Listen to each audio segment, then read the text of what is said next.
Toll expected to rise in blast that shook Beirut, killing 78 and injuring thousands. Lebanese rescue workers dug through the rubble looking for survivors of a powerful warehouse explosion that shook the capital Beirut, killing 78 people and injuring nearly 4,000 in a toll that officials expected to rise. Tuesday's blast at port warehouses storing highly explosive material was the most powerful in years.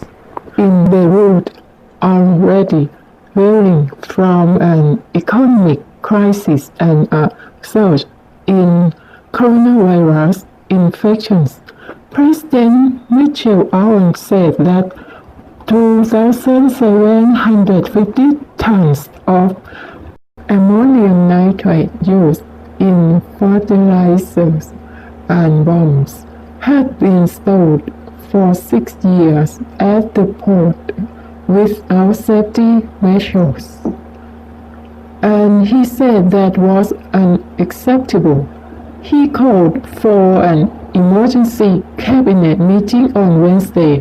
Officials did not say what caused the blast that set off the blast. A security source and local media said it was started by building work being carried down on a hole in the warehouse. What we are witnessing in a huge catastrophe, he head of Lebanon's Red Cross, George Ketani, told broadcaster Mayadin. There are victims and casualties everywhere. Hours after the blast, which stopped shortly after 6 p.m., a fire still blazed in the port district, casting an orange glow across the night sky as helicopters hovered and ambulance sirens sounded across the capital. The blast revived memories of a 1975 to 90 civil war and its aftermath, when Lebanese endured heavy shelling, car bombings, and Israeli air raids. Some residents thought an earthquake had struck. Dazed, weeping, and injured people walked through streets searching for relatives. The blast blew me off meters away. I was in a daze and was all covered in blood. It brought back the vision of another explosion I witnessed against the U.S. Embassy in 1983, said Huda Baludi, a Beirut designer. Prime Minister Hassan Diab promised there would be accountability for the deadly blast at the dangerous warehouse, adding those responsible will pay the price. The U.S. Embassy in Beirut warned residents about reports of toxic gases released by the blast, urging people to stay indoors and wear masks if available. Many missing. There are many people missing. People are asking the emergency department about their loved ones, and it is difficult. to search at night because there is no electricity.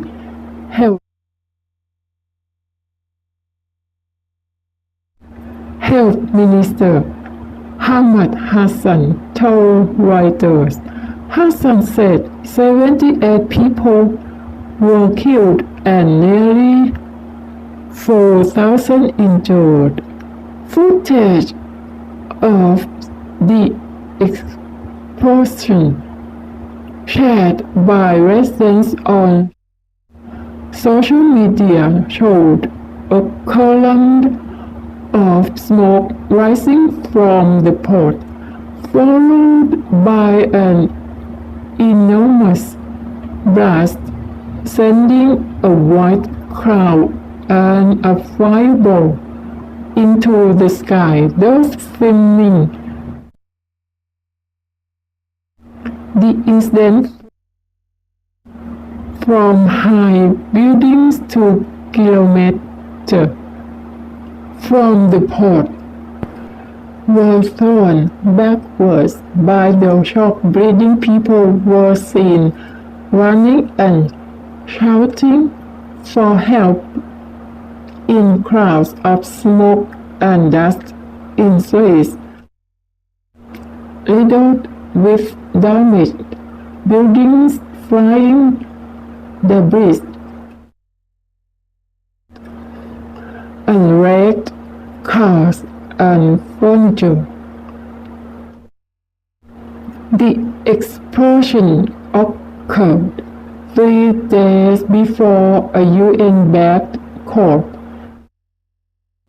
is due to deliver a verdict in the trial of 4 suspects from the Shiite Muslim group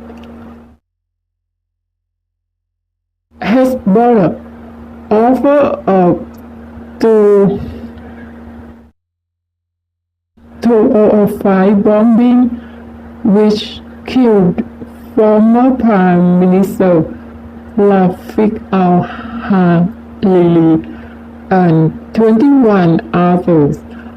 Hariri was killed by a huge truck bomb on the same waterfront about 2 kilometers from the port. Israeli officials said Israel, which has fought several wars with Lebanon, had nothing to do with Tuesday's blast, and said their country was ready to give humanitarian and medical assistance. Shia Iran, the main backer of Hezbollah,